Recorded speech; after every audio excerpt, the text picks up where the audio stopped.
नमस्कार, मैं हूं खालिद मलिक।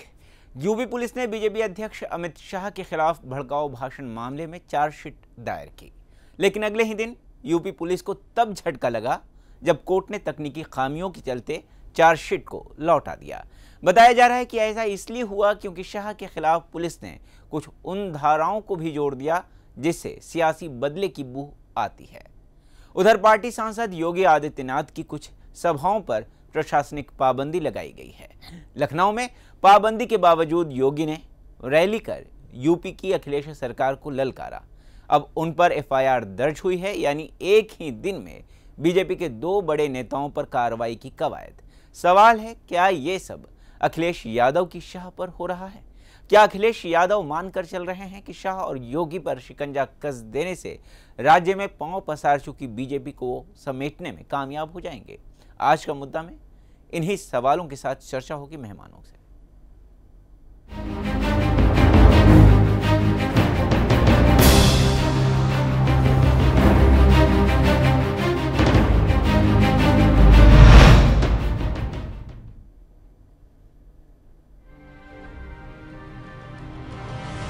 क्या उत्तर प्रदेश के मुख्यमंत्री अखिलेश यादव को बीजेपी अध्यक्ष अमित शाह और पार्टी सांसद योगी आदित्यनाथ से सियासी डर लगने लगा है?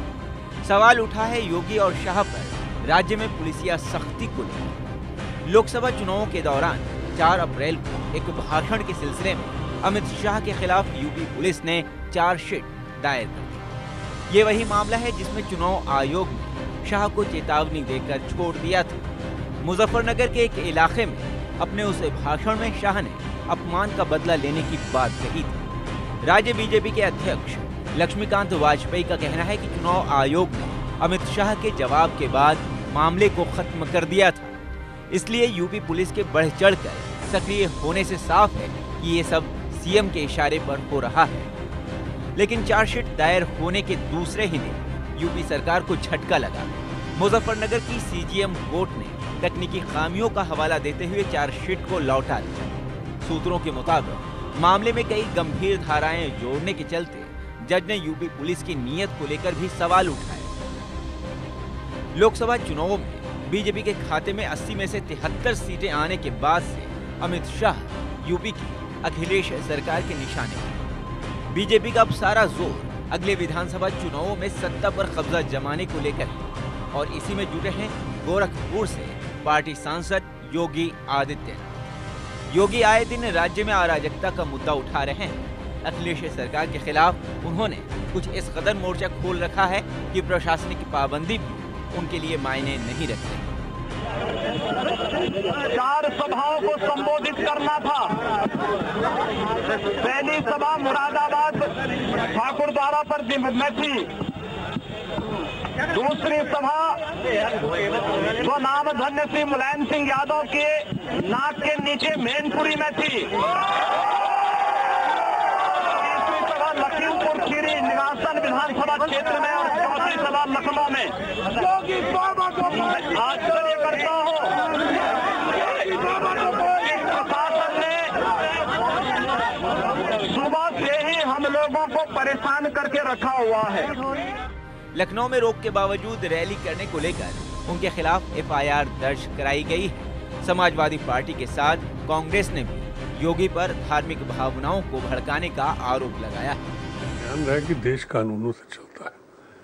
योगी आदित्यनाथ जी ने जो किया उसकी जितनी भी निंदा की जाए कम है। इलेक्शन कमीशन से मेरा अनुरोध है कि उन पर सख्त से सख्त कार्रवाई करें, जिससे भविष्य में और कोई ऐसा कदम न उठा। स्ट्रिक्ट एक्शन होना चाहिए। ऐसे लोग हमारे सामाजिक सौहार्द को बिगाड़ते हैं और इस तरह से जहर उगल के, सांप्रदायिक जहर उगल के वो समाज को तोड़ते हैं और वो सोचते हैं कि इससे उन्हें पॉलिटिकल गेन होगा। पर अब जनता को भी जागरूक हो जाना चाहिए। ऐसे लोगों को साफ तौर पे नकारना चाहिए और कानून को भी इनके खिलाफ सख्त कार्रवाई करनी चाहिए। दरअसल सिर्फ अखिलेश और मुलायम ही नहीं, शाह और योगी ने राज्य के कांग्रेस नेताओं के लिए भी खतरे की घंटी बजा दी है। लग रहा है जैसे लोकसभा चुनाव नतीजे रह रहकर इनके सपने में भी आ रहा हो। ऐसे में पुलिसिया रास्ते अपनाने को अखिलेश के आखिरी दौर के तौर पर देखा जा रहा है। ब्यूरो रिपोर्ट, जानो दुनिया।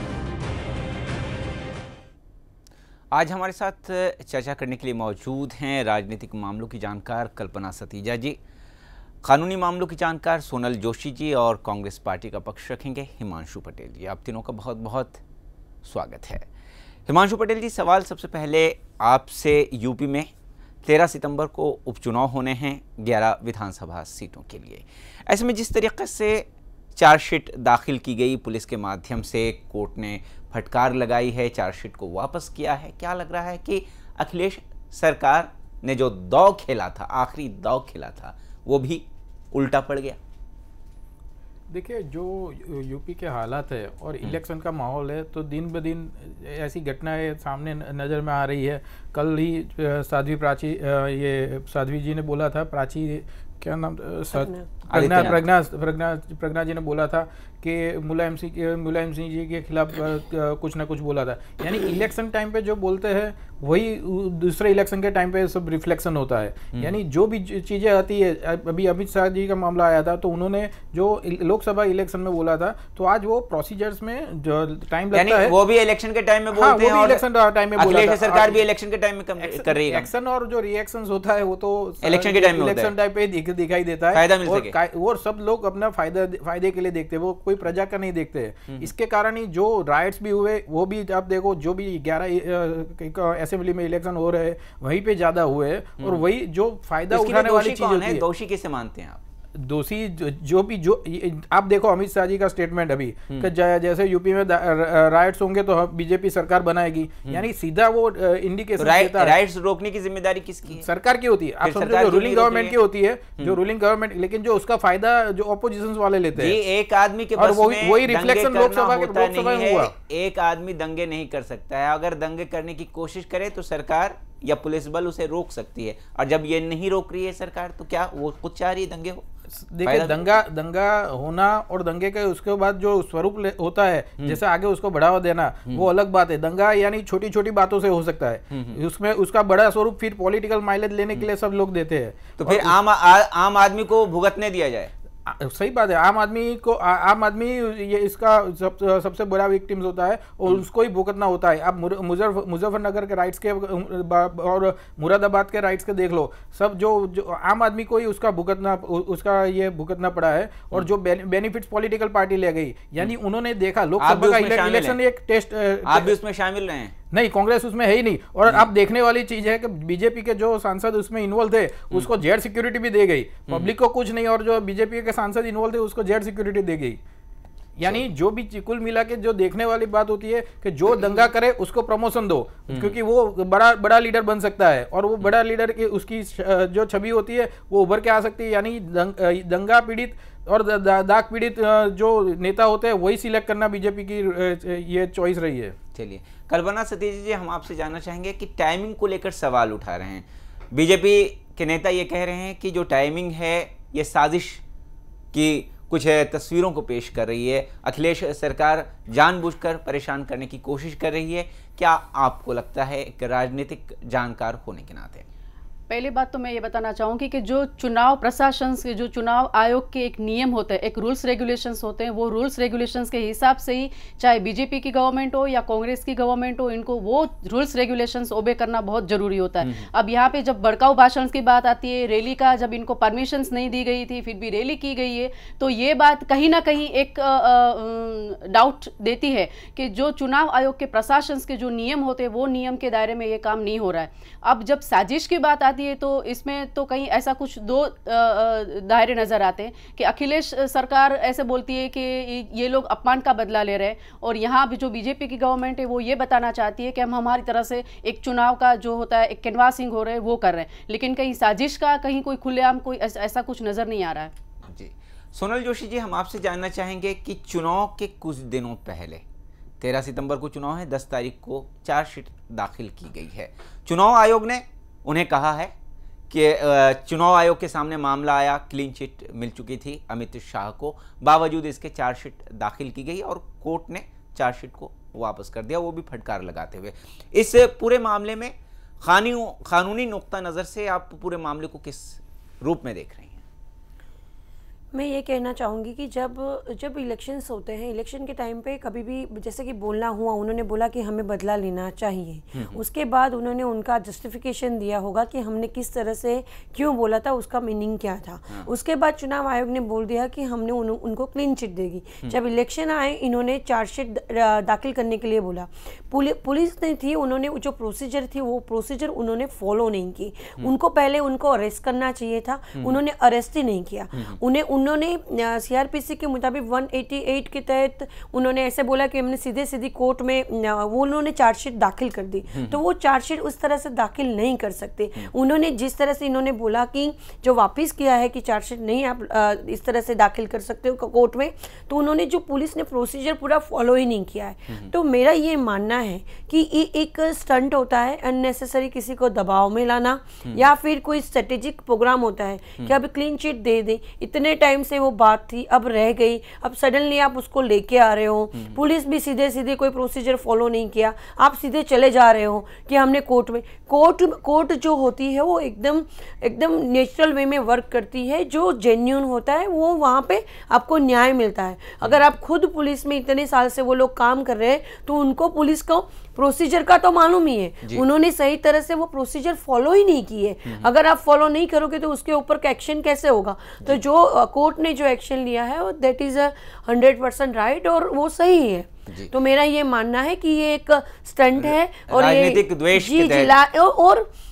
हर बार ऐसा होता है कि इलेक्शन के टाइम पे ऐसे हर जगह पे होता है ऐसे जैसे कि मोदी साहब ने भी जैसे कि सेल्फी ट्वीट किया, उन्होंने बोला इतना बखाड़ा। और जैसे भी ये आचार संहिता का मामला जब होता है तो जब भी देखो तब लोग रेडी रहते हैं। हम कैसे उन पे कितने केस करें, चाहे कांग्रेस हो चाहे बीजेपी हो, कहीं ना कहीं ये लोग रेडी रहते हैं कि कानूनी फंदों में इनको फंसाया जाए। बस इतने केस हमारी ओर से हुए, इतने केस हमारे, और इससे हमारे को क्या फायदा हो। मगर ये आज जनता बहुत होशियार हो चुकी है, जनता समझ चुकी है कि ये नेता क्या कह रहे हैं, इनके कहने का उद्देश्य क्या होता है। आप कानूनी प्रक्रियाओं पर अमल कर रहे हैं। पुलिस ने ये किया, गिरफ्तारी आपको करना जरूरी है, मगर क्या आपने नहीं किया। कुर्की जब्ती हुई नहीं हुई, आप डायरेक्ट चार्जशीट कैसे दाखिल कर सकते हैं। इसमें कहीं ना कहीं पुलिस सिस्टम की गड़बड़ भी नजर आ रही है। जैसे इन्होंने बताया, जो फटकार लगाई कहीं ना कहीं वो सही है। बात करेंगे मगर एक छोटे से ब्रेक के बाद।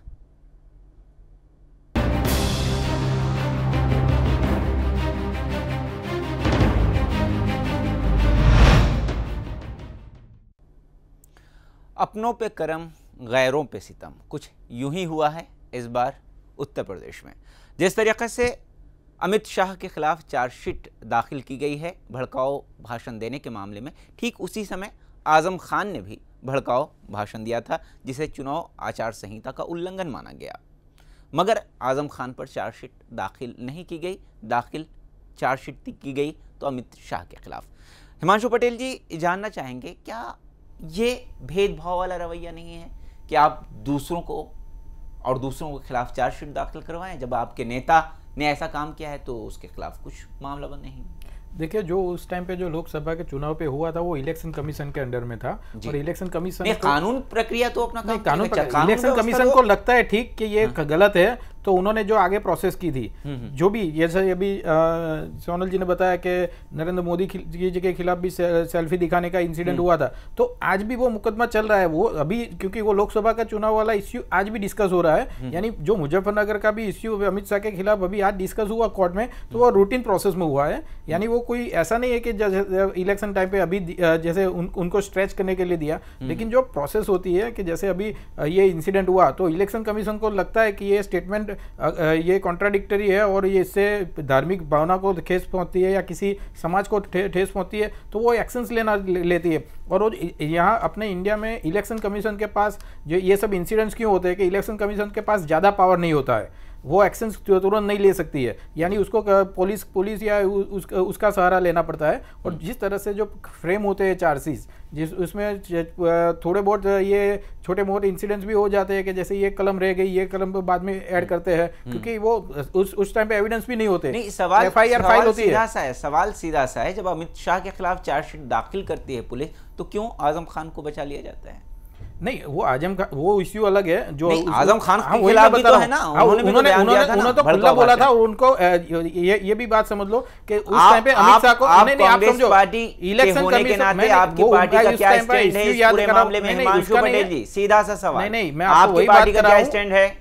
आजम खान ने उस टाइम पे वो उन्होंने अपना स्टेटमेंट वापस नहीं लिया था और इसके लिए उनको बान भी कर दिया था। हाँ। अमित शाह को बान नहीं किया था। हाँ, आप समझो उन्होंने उस टाइम पे। क्लियरिफिकेशन दिया था ना, चिट्ठी लिखी थी उन्होंने। हाँ, उन्होंने चिट्ठी लिखी जो इलेक्शन कमीशन को बताया था और इलेक्शन कमीशन ने जो उसका उन पे आजम- बान लगा था वो आजम- उठा लिया था। आजम- वो इलेक्शन खान- कमीशन ने आजम- नहीं, आजम खान पे भी वहां पे चार्जशीट तो हुई थी। उसके बाद वो उन्होंने फिर से वो अलाउ भी नहीं किया था इलेक्शन कमीशन ने। इलेक्शन में कोई भी ये जाहिर सभा नहीं कर सकते। ये अमित शाह को तो बाद में अलाउ भी किया था। यानी उसके जो ग्रेविटी होती जो इंसिडेंट्स की वो उसको मद्देनजर रखते हुए इलेक्शन कमीशन सब डिसाइड करती है। और जो इश्यू बात पुलिस भी तो अपना काम करेगी ना। नहीं, 4 अप्रैल को उनको भी स्टॉप किया था, कैंपेनिंग करने से मना किया था उन्होंने। उसके बाद उनको अलाउ भी नहीं किया था। उसके बाद उनको अलाउ भी नहीं किया हम था। आपसे जानना चाहेंगे, एक छोटा सा सवाल है, अहम सवाल है। योगी आदित्यनाथ एक के बाद एक बयानात दे रहे हैं, ऐसे बयानात जो समाज को तफरीक करे, समाज को अलग करे, समाज को एक दूसरे से बांटे। बावजूद इसके बयान पर बयान आ रहे हैं, क्या उन्हें खुली छूट दी गई है कि आप ऐसे बयान देते रहें? ऐसा तो नहीं हो सकता कि किसी के द्वारा इनको कुछ इंडिकेशंस दिया गया हो या छूट दी गई हो, लेकिन इनकी नहीं, अगर आप देखिए मोदी सरकार के कामकाज को देखिए तो उन पर एक दबाव है, नेताओं पर दबाव है, एक सांसदों पर दबाव है, एक मंत्रियों पर दबाव है कि आपको ऐसा काम करना है, 100 दिन में रिजल्ट करना है, कौन सफल रहा कौन असफल रहा, सब होती हैं बातें। रिजल्ट की बात अलग है कि इनको रिजल्ट बताना है, इनको बताना रिजल्ट है, शो बावजूद करना है, इसके जब एक्सप्रेस करना है, आप लेकिन बयान ये नहीं देने के बताया मामले गया है में, कि इनको बयान देने के भड़काऊ मामले में भाषण कोई देना रोक ही है, नहीं है। या तो इस प्रकार की लैंग्वेज आप कैंपेनिंग में यूज करो कि कुछ सामाजिक अन्याय हो या सामाजिक किसी को हर्ट हो। लेकिन जिस हिसाब से आदित्यनाथ की जो लैंग्वेज है, इनकी खुद की लैंग्वेज है, और जैसे उमा भारती की लैंग्वेज है, देखिए, तो कल उनकी आप लैंग्वेज भी देखिए उस प्रकार की कल्पना जी, कल आप देखिए प्रशासनिक उनको अनुमति नहीं थी, बावजूद उसके उन्होंने रैली की, संबोधन किया, सब कुछ किया। तो यानी डर खौफ है ही नहीं अब। वो मैंने आपको पहले ही बताया कि जिस हिसाब से चुनाव आयोग के जो रूल्स रेगुलेशंस है वो हर एक पार्टी को ओबे करना पड़ता है, चाहे फिर वो कांग्रेस की पार्टी हो या भाजपा की पार्टी हो। तो यहाँ पे कहीं ना कहीं ये सिस्टम में गड़बड़ नजर आ रही है भाजपा की, कि जो इनको अगर परमिशंस नहीं दी गई है तो वो परमिशंस के खिलाफ हो कि इन्होंने ये चुनाव रैली जो की है वो सही में गलत है। जी, सोनल जोशी जी, आप एक कानून की जानकार हैं, आपसे जानना चाहेंगे, प्रशासनिक अधिकारी इजाजत नहीं देते हैं कि आप रैली कीजिए, बावजूद इसके एक नेता रैली भी करते हैं, संबोधन भी करते हैं, तो क्या कार्रवाई हो सकती है कानून की नजर में? इलेक्शन कमेटी के पास बहुत बड़े पावर होते हैं। जी। जब बना था, जब TN शेषान साहब थे तब ये कमेटी जब हुई, उसके बाद के जो लॉज थे वो इतने कड़क बनाए गए हैं कि आप उनके तहत अगर कोई एक्शन लेते हैं तो वो बहुत ही अहम माने जाते हैं। धज्जियां उड़ाने वाली बात होती है, हमेशा कुछ ना कुछ ऐसे बयानात आते हैं जो समाज को मेरा मानना यही है, जैसे कि इन्होंने बोला है कि अमित शाह के ऊपर तो काफ़ी बड़ी धाराएं अभी लगा दी है, उन्होंने ऐड कर दी है पीछे से। पर मैं ये बोलूँगी कि अगर इलेक्शन कमीशन अगर चाहे तो इनको उनकी चुनाव जो अगर आप लड़ना चाहते हैं उनसे भी आप बैन कर सकते हैं। तो अगर ये इस तरह के एक्शंस होगा जैसे कि फॉरेन कंट्रीज में होते हैं, वो लोग फॉलो करते हैं, कोई नॉइज नहीं होता, कोई आवाज़ नहीं होती, जहाँ पे भी होता है हॉल में होता है, आप कैंपेनिंग करो पर शांति से करो। उसमें अगर आप चाहोगे कि अगर देश में शांति सुरक्षा बनी रखें, अगर उसको कोई तोड़ने की कोशिश करते हैं तो जैसे कानून में बहुत सारी धाराएं हैं। और यहाँ तो ऐसे बयानात से लगते हैं कि हम वोट के ध्रुवीकरण के लिए जी मैं हमेशा मानती हूँ ये, जब उन्होंने बोला अभी अखिलेश यादव जी अभी जाग उठे हैं और उसके बाद अभी बोलते चार्जशीट लेके जा रहे, मैं चाहती हूँ कि जिस पुलिस वालों ने ये चार्जशीट उनको सारे को सस्पेंड करो, उनके अगेंस्ट में एक्शन लो। क्यों आप बद्दा मजाक, न्याय मंदिर एक सबसे बड़ी बात होती है, जुडिशरी में से लोगों का विश्वास उठ जाएगा। एक वही जगह है जहां से आप न्याय की अपेक्षा रखते हो, अगर आप वहीं पर जैसे मजाक बना दिया है। रोज जो मैं पहले भी बोल चुकी हूं, जो भी नेता हो अगर वो कहीं पे भी कोई भी भाषण देता है, वो ये भड़काऊ भाषण हो या कोई लेडीज के ऊपर कोई टिप्पणी हो, वो बाद में सीधे ही माफी मांग लेगा।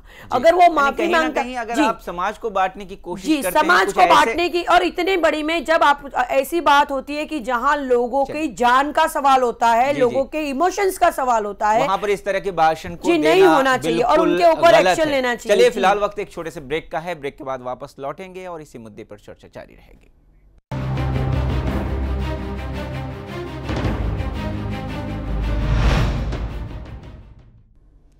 जिस तरीके से योगी आदित्यनाथ एक के बाद एक बयान देते हैं, रैलियां करते हैं, चुनाव सभाओं पर प्रशासनिक रोक होने के बावजूद भी चुनावी सभा करते हैं। कल्पना सतीजा जी जानना ये चाहते हैं आपसे, क्या वो अपने आप को सीएम की रेस में आगे बढ़ा रहे हैं, सीएम की रेस में सबसे आगे दौड़ में अपने आप को साबित करना चाह रहे हैं? देखो, आदित्यनाथ जी का पहले से ही एक यूपी में होल्ड रहा है, जिस हिसाब से वो भाषण करते हैं, जिस हिसाब से इनकी जो इनका काम का शो अप है, लेकिन ये नहीं बता सकते कि सीएम की रेस में वो आगे हैं। लेकिन यूपी में कहीं ना कहीं एक जगह पे ऐसी पॉपुलेशन ऐसी है कि जहाँ पे इनकी लोकप्रियता बनी हुई है कि प्रशासनिक रोक के बावजूद भी वो रैली कर रहे हैं, संबोधन कर रहे हैं। वो बात आपकी सही है, जहाँ पे ये मैं इसके खिलाफ हूँ कि इनको परमिशंस पहले लेनी जरूरी थी, परमिशंस के खिलाफ जाके ये रैली नहीं कर सकते। लेकिन ये दूसरी बात ये भी नजर आती है कि वहाँ के सिस्टम में भी गड़बड़ है। जैसे इन्होंने, सोनल जी ने बताया कि पुलिस की सबसे पहली रिस्पॉन्सिबिलिटी ये थी कि कुछ 173(2) की जो धारा लगी हुई थी, इसके तहत इनको पहले अमित शाह की धरपकड़ करनी चाहिए थी। धरपकड़ नहीं की, पुलिस सिस्टम की ये गड़बड़ की वजह से आज कोर्ट ने चार्जशीट वापस कर दिए। तो ऐसा नहीं है कि सिर्फ एक की पहलू की नजर से अगर हम देखते हैं तो बहुत सारे पहलू ऐसे कि जहां ना कहीं सिस्टम्स में गड़बड़ दिखती है। बिल्कुल। हिमांशु पटेल जी, आपसे जानना चाहेंगे, अखिलेश सरकार का जो दाव है उल्टा पड़ गया है कोर्ट के फटकार के बाद। देखिए, तो आने वाला इलेक्शन ही पता चलेगा, क्योंकि अभी जो 11 असेंबली में जो इलेक्शन होने वाले हैं उसमें से 2012 का रिजल्ट आप देखो तो 10 में बीजेपी जीत के आई है और एक में जो एनडीए के अभी जो अपना दल सहयोगी है वो जीत के आई है। यानी जो भी अभी जो दाव पे है बीजेपी की सीट दाव पे है, जो भी फायदा होगा अखिलेश को पूरा दिखाई देता है, क्योंकि इस दफा बीएसपी ने अपने कोई प्रतिस्पर्धी खड़े नहीं किए है। यानी सीधी फाइट कांग्रेस, समाजवादी पार्टी और बीजेपी के बीच में है। जी। सोनल जोशी जी, हम आपसे जानना चाहेंगे कि जिस तरीके से यूपी में हो रहा है, अमित शाह के खिलाफ चार्जशीट दाखिल किए जा रहे हैं, योगी आदित्यनाथ भाषण पर भाषण दे रहे हैं, प्रशासनिक रोक के बाद भी भाषण दे रहे हैं, क्या लगता है यूपी में कानून व्यवस्था में वो बात नजर नहीं आती या फिर सरकार में वो इच्छा शक्ति ही नहीं है?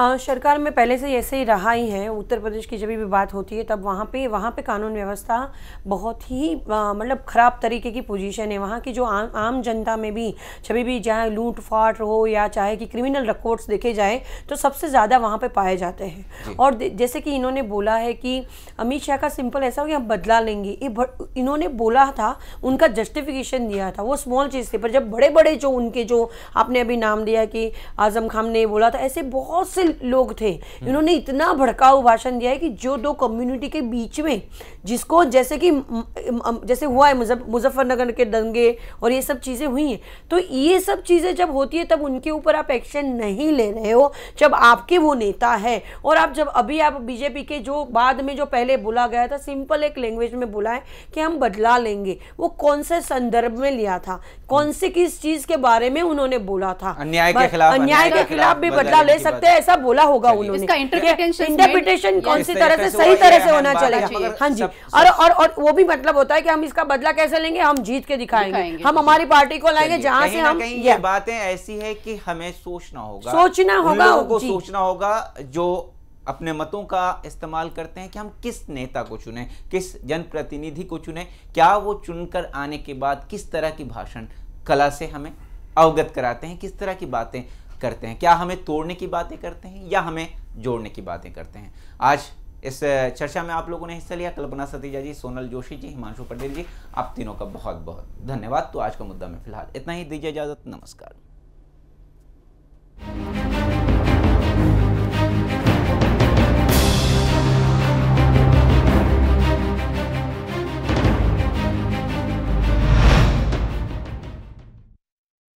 Amway, I'm treated like a celebrity. Now on my business, leisure travels,